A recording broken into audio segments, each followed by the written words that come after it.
Hey guys, and welcome back to the HobbyNut 007 channel. Well, this week has been a busy week away from the workbench. So what we did get done, I did want to share with you. So we'll do an update on the Corvette, the 58 Custom Corvette, and our 32nd scale Lumina. I'll show you where we are and what the plan is for not just today, but the next 4 or 5 days. And it ought to be interesting. Let's get into it, guys.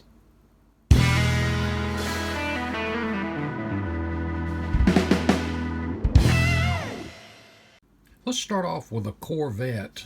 By the way, I had a question this week that since I'm behind a little bit, being as busy as I was this week, if I only got one of these finished for Atlanta, which one would it be? And to be honest with you, the Corvette is closer than you think, so it would be the Corvette. However, at this point, I don't see, unless I run into some major fallback, not having the Lumina ready.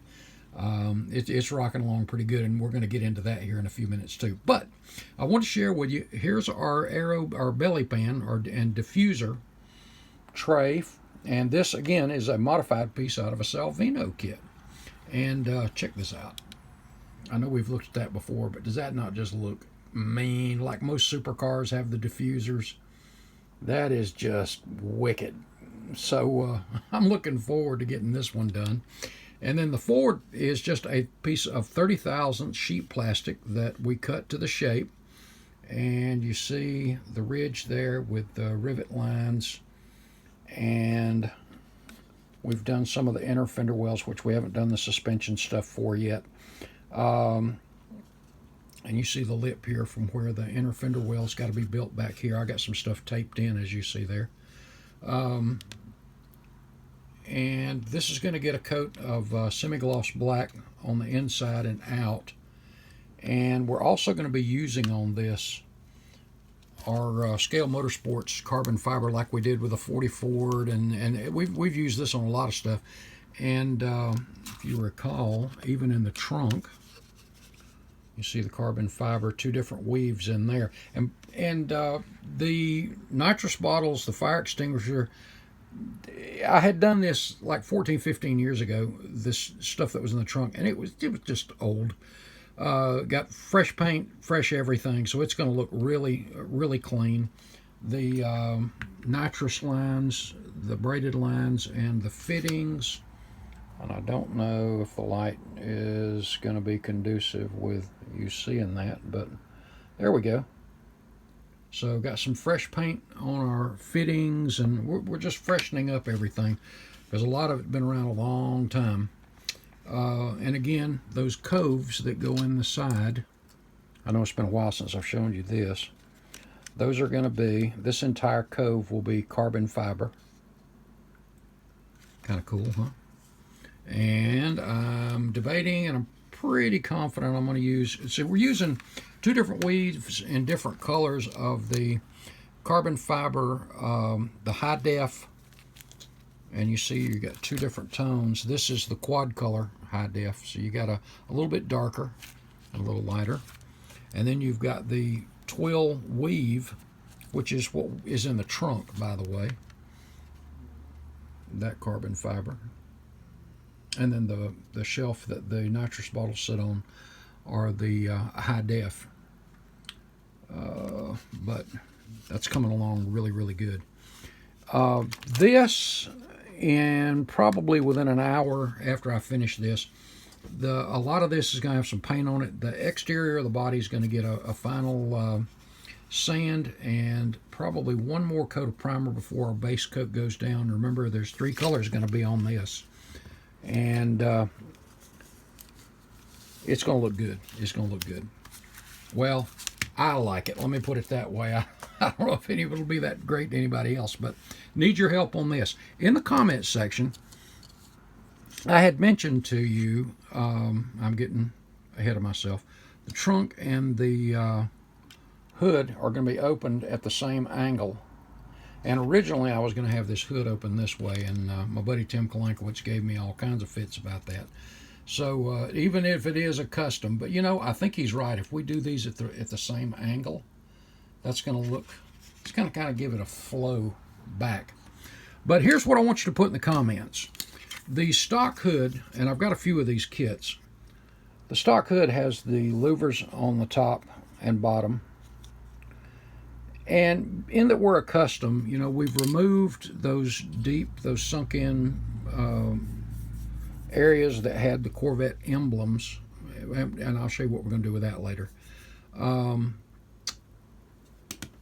I wanted the hood to be a little more custom, so I took one of these and I filled it in and smoothed it out and just made it nice and smooth.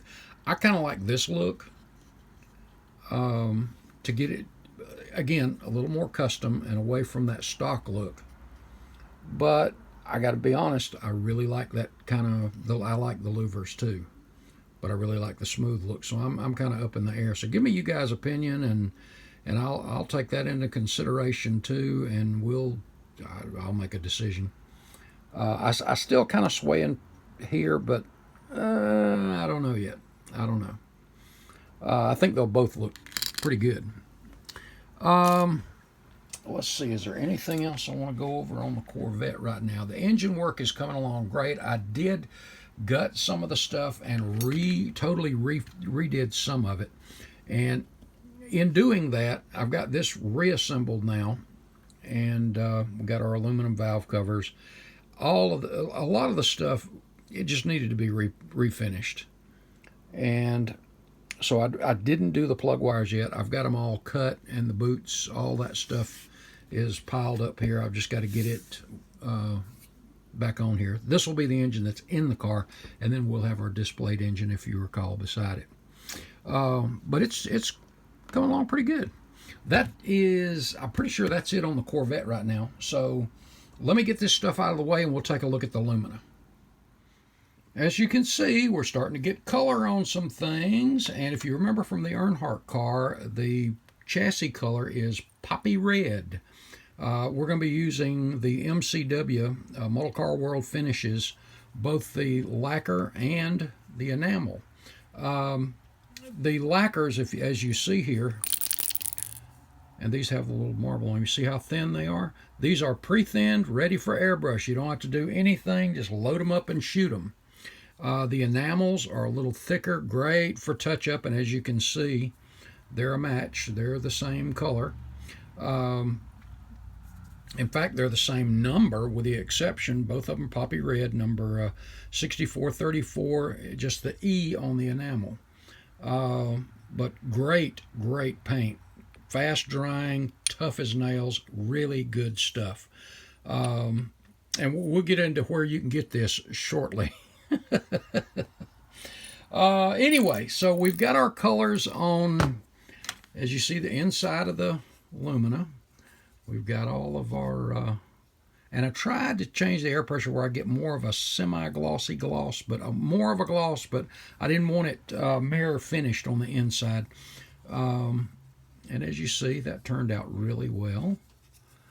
We'll be masking this off, and I'll show you what we're going to do with the body here in a minute. The hood, and you can see where we've already got our holes drilled for the hood pins. And really nice, and then our deck lid as well. And if you recall, all of this ribbing that I had scratch built for the 24th scale Lumina that I've done, or Luminas, I sent that to Miguel at HobbyWerks.com, and he shrunk it down for me. Instead of me having to scratch build it all, he made these, and so you can get those from him in 24th or 32nd scale. So we've got all that ribbing done. And of course, all this will be masked off, and then we'll start getting our black and silver. Probably tomorrow, may even get the silver on it today, but here's going to be the surprise. I'm going to be painting the body and these components with a rattle can. And what we're going to be using is, we're going to use the stripes along the bottom in silver. We're going to be using Testors enamel metallic silver. I've done this on 3 other Earndhart, well, a Mike Skinner truck and 2 Earndhart cars, and it worked absolutely beautifully. So we're going to be using the Tester silver, Then we're going to go back with Tester's Flat Black. We're going to mark off our spots, and, well, I'm getting ahead of myself. We're going to mark off where our stripes are, and then we're going to shoot it with, out of the rattle can, Flat Black. And how we're going to know where those separation stripes are is the way I usually do it is I take my decal sheet, and if you remember, this is an old set of Slicks decals in 1/32 scale of the Daytona winning car and the regular season car. And there's two sets of decals that come with that. You can still find these on eBay, by the way, in 32nd scale. So what we're going to do is make a photocopy of these. And I've already done that, and it's right here. And here's something that's a little tip. Whenever you're making like outlines or stencils using copies of something to get your stencil right, sometimes your printer, and I've had a printer in the past that did this, it would not print the same size. You stick this in the printer and you'd think it'd come out the exact size as the decal sheet. That doesn't always work. So what I do is I take my dial caliper, and as you can see, I've already set it up there. And yep. And then I'm going to transfer it over here to my paper. And yep. So this one's good.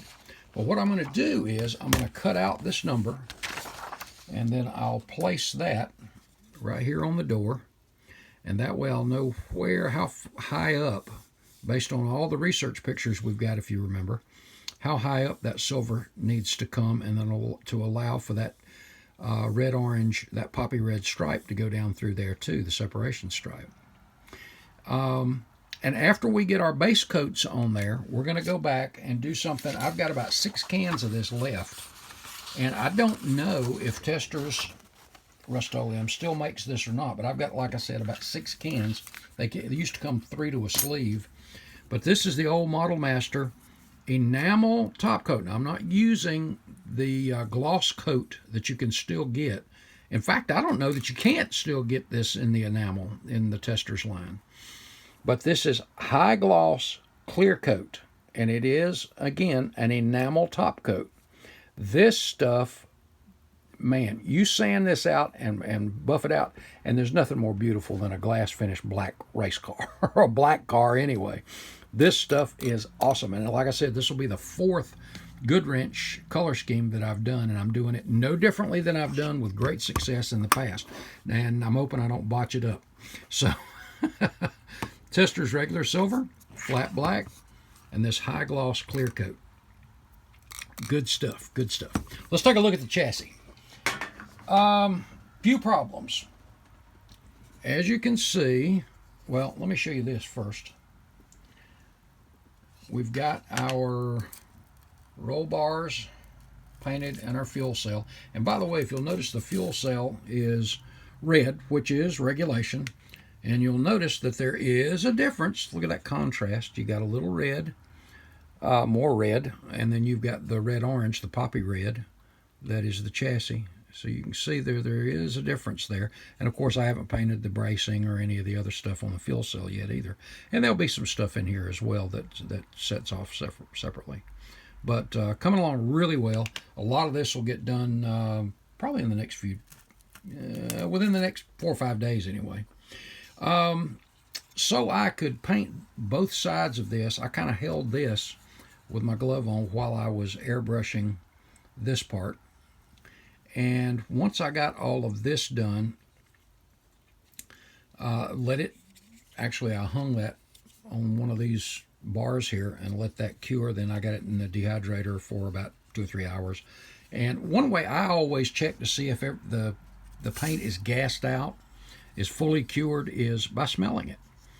Yeah, I sniff models. So if you can still smell any paint whatsoever, solvent, anything in the paint, even though it feels dry, all the solvents haven't gassed out. And that holds true for every part of it.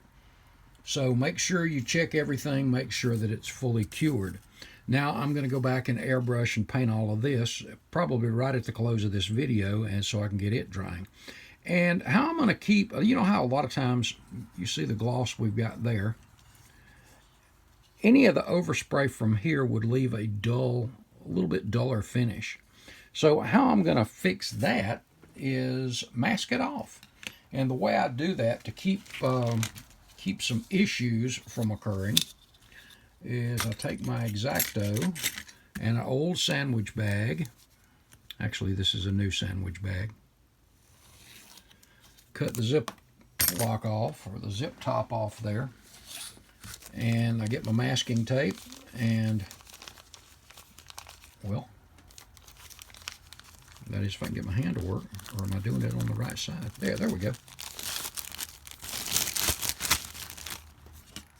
I'll tuck this in here like this. Saves you on a mess of wrapping masking tape all over the place. Then I'll bunch that up. Then I'll put my masking tape right along here, all the way along, and I'll probably mask just a little bit. Sorry, I was off camera, guys. Right up in here a little bit, but once this is taut and the tape is around it, instead of having to mask all this stuff with tape or paper or whatever, to me this is so much easier just using an old sandwich bag. Then I'll shoot this front piece. But like most things in life, if you're going to have an issue, you're going to find it after paint. And that was no different than this one. This, no matter how much I sanded or filled, I was trying to find my pointer here, guys. There it is.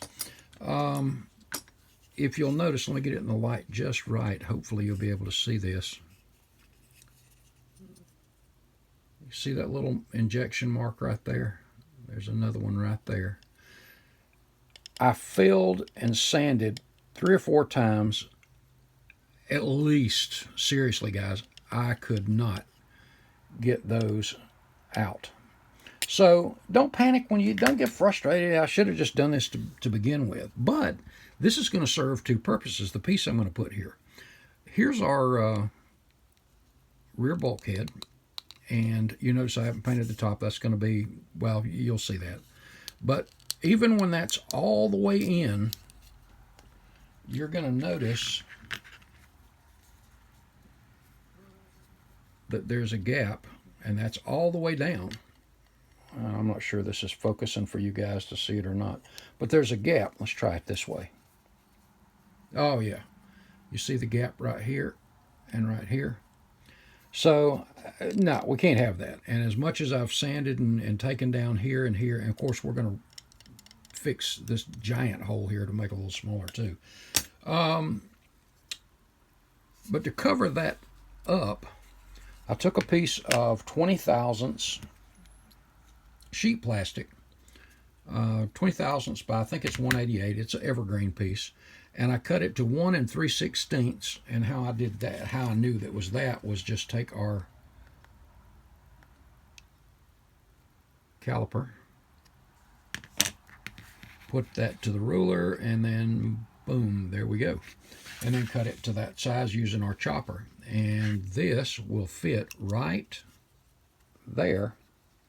Now, not only does it cover up those injection pin marks, but you'll notice, let me hold it in place, you can't see through there anymore. It covers on both sides. Well, it covers on both sides that gap that is just inherent with a snap together, I guess. So we've got that covered in, and it just looks like another small little step right there. And I could have used 10 thousandths, but for some reason that just looks right. And I wanted to make sure that seam was covered there too. So I think that looks pretty good, But I do want to share something with you that's really, really cool. Miguel at HobbyWerks that made the inside of the trunk bracing and that kind of stuff, he said something I didn't ask for, but I'm so glad he did because it is so cool. He made some 1/32 scale shocks. And this is going to show up better once I get this front clip painted. But you notice right here, man, I keep laying that down. There we go. These forward and I'm off camera, the forward and the rear shock mounts. Well, on this particular car, they're going to be mounted to the rear. But check this out. Now, this is just the main body of the shaft, or shock, and then the shafts are a separate piece. So these are two-piece 32nd scale shocks. But check this out. You see the, if I'll hold it still, the bracket there. And like I said, this is going to be easier to see. Hold on, let me get down here where I can.